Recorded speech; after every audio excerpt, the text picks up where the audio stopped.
Hello students, आज हम जो टॉपिक शुरू करेंगे वो है method of preparation of amines. तो method of preparation of amines में सबसे पहले हम स्टडी करेंगे फ्रॉम एल्काइल हैलाइड्स RX। तो एल्काइल हैलाइड्स के दो मेथड हम स्टडी करेंगे। पहला हॉफमैन्स एमोनोलिसिस रिएक्शन, दूसरा गैब्रियल पैथैलामाइड सिंथेसिस रिएक्शन। तो डेफिनेटली बाय द नेम ये आपको पता लग गए होंगे, साइंटिस्ट हैं, केमिस्ट हैं जिन्होंने रिएक्शन किया होगा। तो यहाँ पे हॉफमैन्स एमोनोलिसिस रिएक्शन एक ऐसा रिएक्शन जो हॉफमैन सर ने किया जिसके अंदर एमोनोलिसिस बोले तो अमोनिया जो है वो ऐड किया है विद एल्काइल हैलाइड। ठीक है, तो इसको याद करने का तरीका, आप एल्काइल हैलाइड लीजिए, उसमें अमोनिया को ऐड करें in the presence of base और उसको हीट करेंगे, then you will get a amine. पहले प्राइमरी, फिर सेकेंडरी, फिर टर्शरी और फिर अमोनियम सॉल्ट, क्वांटरी अमोनियम सॉल्ट भी मिलता है। लेकिन आप इसको याद कैसे करें, समझे कैसे? तो देखिए, अमोनिया के पास नाइट्रोजन के अंदर लोन पेयर ऑफ इलेक्ट्रॉन होता है और यहाँ पे जो हैलोजन है ये एक गुड लिविंग ग्रुप होता है, जिसकी वजह से इसके ऊपर पार्शियल नेगेटिव और पार्शियल पॉजिटिव चार्ज होगा। ये जल्दी से हैलोजन को, सॉरी एल्काइल ग्रुप को छोड़ देगा हैलोजन, और जल्दी से किसी और ग्रुप को जगह भी दे देगा कि भैया सब्स्टिट्यूट होके आ जाइए। ठीक है, तो अब होगा क्या, बेसिकली हैलोजन इलेक्ट्रोनेगेटिव ज्यादा है तो वो इलेक्ट्रॉन अपनी तरफ अट्रैक्ट करेगा, जिसकी वजह say that will acquire a partial negative and alkyl will acquire a partial positive charge. अब जब इसको रिएक्ट करोगे तो क्या होगा, आज के बाद नाइट्रोजन अटैक करेगा on to the alkyl group, तो कंपाउंड बनेगा RNH2, नीचे H और हाइड्रोजन। ये होगा आपका एक सब्स्टिट्यूटेड अमोनियम सॉल्ट। ठीक है, सब्स्टिट्यूटेड अमोनियम सॉल्ट अनस्टेबल है, इसको फर्दर हीट करेंगे इन the presence of base like sodium hydroxide और पोटेशियम हाइड्रोक्साइड। तो क्या होगा पुत्र, अब यहां से टूटेगा Na पॉजिटिव और OH नेगेटिव। तो Na पॉजिटिव जो है वो हैलोजन को लेगा और NaX की फॉर्म में बाहर निकल जाएगा, और यहाँ पे नाइट्रोजन के ऊपर पॉजिटिव चार्ज है पुत्र, ये नाइट्रोजन हाइड्रोजन के इलेक्ट्रॉन्स को अपनी तरफ खींचेगा और अपना पॉजिटिव चार्ज खत्म करेगा, और ये हाइड्रोजन H पॉजिटिव की फॉर्म में OH नेगेटिव के साथ मिलकर वाटर की फॉर्म में अगेन आउट हो जाएगा, और पीछे क्या बच जाएगा, खाली RNH2। This is called primary amine. Primary amine. अब ये जो प्राइमरी अमीन बना है, अगर आप इसको यहाँ पे रिएक्शन में निकाल लेंगे तो वेल एंड गुड है, अदरवाइज इंस टू मतलब रिएक्शन की क्वांटिटी में with in the presence of more of the alkyl halide and ammonia we will get a secondary amine, then tertiary amine, so on so on। यानी कि ये जो reaction होगा it is not supposed to be a good reaction for the formation of amine। क्यों? क्योंकि जो mixture है उसके अंदर प्राइमरी, सेकेंडरी और टर्शरी तीनों तरह के अमीन्स मिल जाएंगे, और एक्सपेरिमेंटली ये पाया गया है कि प्राइमरी अमीन्स प्रीडोमिनेंटली ज्यादा होते हैं, but still we get a mixture of primary, secondary and tertiary amines. उसके बाद इस टॉपिक से पूछा जाता है order of reactivity of alkyl halide towards ammonolysis reaction. तो आप समझिए, जैसे जैसे हम हैलोजन ग्रुप में ऊपर से नीचे आएंगे वैसे वैसे साइज इंक्रीज होगा। अगर सेम एल्काइल ग्रुप है, साइज बड़ा हो रहा है, तो डेफिनेटली जो बॉन्ड है वो वीक होगा, वो उतना इजीली आपके एल्काइल ग्रुप को छोड़ देगा। तो इसका मतलब क्या, ऑर्डर ऑफ रिएक्टिविटी के हिसाब से कि जो आयोडाइड है they are more reactive than bromide than chlorides. ठीक है, मतलब so order of reactivity is shown here. Then limitation, पहली लिमिटेशन यही है कि जो मिक्सचर मिलता है अमाइंस का वो हमें प्राइमरी, सेकेंडरी और टर्शरी का मिलता है, which is not good for us, है ना। मोर एफर्ट्स करने पड़ेंगे इनको हटाने के लिए। सेकेंड, इस मेथड के द्वारा we can't form aryl amines, aniline वगैरह हम इसके द्वारा प्रिपेयर नहीं कर पाते हैं। So this is not a good method for formation of the amines, but still Hoffman ammonolysis is one of the famous reaction for the formation of amines। तो student second होगा गैब्रियल पैथैलामाइड सिंथेसिस रिएक्शन। तो पहले हम देख लेते हैं पैथैलामाइड क्या है। गैब्रियल केमिस्ट हैं जिन्होंने ये रिएक्शन हमें दिया था।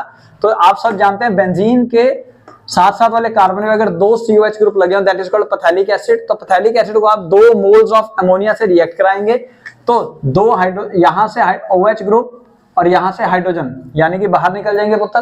तो यानी कि 2 वाटर मॉलिक्यूल बाहर, और यहां से NH2 ग्रुप बचेगा और वो जाके कार्बन के साथ बॉन्ड बनाएगा और उसको कहेंगे हम पैथैलामाइड। यहां देखिए A लगा हुआ है, this is called phthalamide, CONH2 group. अब इस पैथैलामाइड को स्ट्रांगली हीट करेंगे, जिसकी वजह से NH3 अमोनिया, सपोज यहां से अमोनिया और यहां से एक हाइड्रोजन जो है वो रिमूव हो जाएगा और पीछे बन जाएगा नाइट्रोजन अलग, और नाइट्रोजन जो है वो इन दोनों में जाके कंबाइन हो जाएगा। ठीक है मतलब, then it is named as phthalamide. क्या कहेंगे हम इसको, पैथैलामाइड, आइमाइड। ये देखिए पैथैलामाइड। ठीक है मतलब, अब इस पैथैलामाइड को हम क्या करेंगे, 3 स्टेप्स में प्राइमरी अमीन बनाने के लिए यूज करेंगे। सबसे पहले हम क्या करेंगे, किसी बेस को, स्ट्रॉन्ग बेस को सोडियम हाइड्रोक्साइड या पोटेशियम हाइड्रोक्साइड की प्रेजेंस में हम पैथेलियमाइड को रिएक्ट कराएंगे। सपोज पोटेशियम हाइड्रोक्साइड लिया तो हाइड्रोजन रिमूव होगा OH के साथ वाटर की फॉर्म में और यहाँ पे पोटेशियम आगे जुड़ जाएगा, दिस इज कॉल्ड पोटेशियम पैथेलामाइड, आइमाइड। ठीक है जी। अगर पोटेशियम पैथेलामाइड बन गया तो उसको फिर सेकंड स्टेप में एल्काइल हैलाइड से रिएक्ट कराएं, तो यहां से पोटेशियम हैलोजन के साथ निकल जाएगा और एल्काइल ग्रुप वहां पे जाके नाइट्रोजन के साथ अटैच हो जाएगा, तो बनेगा एन एल्काइल पैथेलामाइड, एन एल्काइल पैथेलामाइड। फिर इस एन एल्काइल पैथेलामाइड की हाइड्रोलिसिस करेंगे इन the presence of base, base आपने ऑलरेडी पहले ही बहुत डाला हुआ है, यानी कि आप हाइड्रोलाइज करेंगे इसको। तो जहां पे CO ग्रुप है, सपोज यहाँ पे पैथेलामाइड एसिड से, तो यहाँ पे आपका पोटेशियम सॉल्ट आ जाएगा और RNH2 अलग हो जाएगा, then you will get a primary amine. So यहाँ पे आपने 3 स्टेप फॉलो किए हैं। फर्स्ट स्टेप के अंदर आपने पैथेलामाइड को बेस के साथ रिएक्ट कराया, सेकंड स्टेप के अंदर आपने इसके अंदर एल्काइल हैलाइड पोर किया और थर्ड स्टेप के अंदर आपने हाइड्रोलिसिस किया। अब इसकी भी कुछ लिमिटेशंस हैं। लिमिटेशन क्या है? पहली लिमिटेशन है, यहाँ पे लिखते हैं, पहली लिमिटेशन क्या है पुत्र, कि इस मेथड से भी सिर्फ और सिर्फ प्राइमरी अमीन ही मिलेंगे, नो सेकेंडरी नो टर्शरी। और सेकंड कि जो एराइल अमीन्स हैं they are also not prepared by this method. तो aryl amines, secondary amines and tertiary amines can not be prepared by this method. Primary amines जो है वो Gabriel पैथेलामाइड synthesis reaction से मिल जाएंगे। तो नेक्स्ट रिएक्शन हम study करेंगे पुत्र रिडक्शन। रिडक्शन में सबसे पहले हम साइनाइड्स या नाइट्राइल्स की रिडक्शन करते हैं।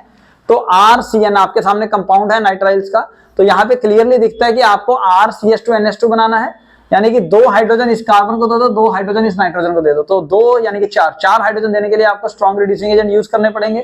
तो कुछ रिड्यूसिंग एजेंट मैंने यहाँ पे लिखे हैं, like hydrogen gas in the presence of nickel, platinum और पैलेडियम, और लिथियम एल्यूमिनियम हाइड्राइड और sodium amalgam in the presence of ethyl alcohol. They are the good reducing agent जो कि 2 कार्बन को और 2 नाइट्रोजन को हाइड्रोजन देंगे और बनाएंगे RCH2NH2 और ये हो जाएगा कंप्लीट रिडक्शन। लेकिन एक पार्शियल रिडक्शन के नाम से बहुत मशहूर reaction that is called Stephen reduction reaction. Stephen reduction reaction के अंदर माइल्ड रिड्यूसिंग एजेंट आप यूज करेंगे, tin chloride in the presence of HCl। Please याद करें, tin chloride in the presence of HCl। तो उसमें क्या होगा, ये एक हाइड्रोजन इसको एक इसको, यानी कि कंप्लीट रिडक्शन नहीं करी, पार्शियल करी ना, वहां पे 4 चाहिए थे, इसने 2 हाइड्रोजन दिए हैं, तो RCH डबल बॉन्ड NH दिया, तो ये बन गया आइमाइन। अब आइमाइन की अगर आप फिर से दोबारा से रिडक्शन कर दो, यानी कि दोबारा से आप टिन क्लोराइड और HCl डाल दो, then you will get again RCH2NH2, यानी कि प्राइम, यानी कि कंप्लीट रिडक्शन होने के बाद अमाइन मिल जाएंगे आपको। ठीक है जी। तो यहां पे पुत्र एसिडमाइड्स है, सेकंड RCONH2 ग्रुप। तो RCONH2 ग्रुप के अंदर से कार्बन में से ऑक्सीजन रिमूव कर दो और हाइड्रोजन को ऐड कर दो, तो RCH2NH2 बन जाएगा। तो उसके लिए again lithium aluminium hydride, sodium in the presence of ethyl alcohol या स्ट्रॉन्ग रिड्यूसिंग एजेंट्स की प्रेजेंस में अगर आप यहाँ पे रिडक्शन करोगे तो 4 नेसेंट हाइड्रोजन एटम देंगे और ऑक्सीजन को निकाल देंगे और RCH2NH2 ग्रुप की फॉर्म में कंपाउंड बन जाएगा, this is called amine. So reduction of acid amides. तो रिडक्शन करेंगे पुत्र अब हम नाइट्रो कंपाउंड्स की। तो नाइट्रो कंपाउंड्स की रिडक्शन के लिए हम क्या करेंगे, RNO2 ग्रुप को रिड्यूस करेंगे with strong reducing agent like hydrogen in the presence of निकल, प्लेटिनियम और पैलेडियम, या कुछ special reducing agent, tin in the presence of HCl, iron in the presence of HCl, तो गेट अ कंपाउंड अमीन। अब इसका फायदा क्या है, पहली बात, जो इंडस्ट्री के अंदर iron in the presence of HCl जो है, इसको as a reducing agent use किया जाता है, क्योंकि यहाँ पे आयरन और HCl जो आयरन स्क्रैप की फॉर्म में और HCl जो बहुत लेस क्वांटिटी में रिक्वायर्ड होता है to form the amine in the industries, तो हम इसको यूज करते हैं। और इस मेथड से दूसरा फायदा क्या है कि आपके अराइल अमीन्स भी बड़े इजीली प्रिपेयर हो जाते हैं। So if you have a nitrobenzene then you get a aniline, if you have a say alkyl वाला नाइट्रो कंपाउंड, ठीक है, then you will get a methanamine. ठीक है पुत्र। तो यू कैन सी कि आपके पास यहाँ पे रिडक्शन में 3 मैंने दिखाए हैं, साइनाइड से, एसिडमाइड से और नाइट्रो कंपाउंड से। लेकिन आपको मेनली क्या याद रखना है, रिड्यूसिंग एजेंट। रिड्यूसिंग एजेंट अगर SN2 प्लस HCl दिखा तो आइमाइड बनाएंगे, अदरवाइज अगर स्ट्रॉन्ग रिड्यूसिंग एजेंट दिख रहे हैं तो आपके पास फिर अमीन्स बनेंगे। तो नेक्स्ट जो रिएक्शन है पुत्र वो है हॉफमैन्स ब्रोमा अमाइड डिग्रेडेशन रिएक्शन। तो नाम खुद सजेस्ट कर रहा है चीख चीख के कि हमने क्या करना है कि सर हॉफमैन नाम के साइंटिस्ट ने यानी कि केमिस्ट ने रिएक्शन किया between amide, acid amide and bromine, जिसकी वजह से डिग्रेडेशन होके अमीन बना है। यानी कि आप जनरल रिएक्शन देखिए RCONH2, इसको रिएक्ट कराएंगे विद ब्रोमीन, ये याद करना पड़ेगा आपको इन द प्रेजेंस ऑफ बेस। और मोस्टली आपने देखे होंगे सारे अमीन्स जितने बने वो बेसिक मीडियम में ही बने हैं। तो बेस जिसकी वजह से क्या होगा पुत्र, RNH2, ये CO ग्रुप जो है पेरेंट एसिडमाइड में से एक कार्बन एटम लेस हो जाएगा in the amines, degradation, degrade हो गया, कम हो गया। RNH2 plus KBr plus K2CO3 plus water is formed. और इस हॉफमैन्स ब्रोमाइड डिग्रेडेशन रिएक्शन की मदद से आप एल्काइल और एराइल अमीन्स दोनों बना सकते हैं। जैसे एग्जांपल हमने लिखा हुआ है, बेंजामाइड रिएक्ट करेगा ब्रोमीन के साथ in the presence of sodium hydroxide, then you will get aniline, aniline, ठीक है, या बेंजामीन भी बोलते हैं इसको, पॉपुलर नेम एनिलीन है, साथ में Na2CO3, NaBr और water. So they are the some methods of preparation of amines.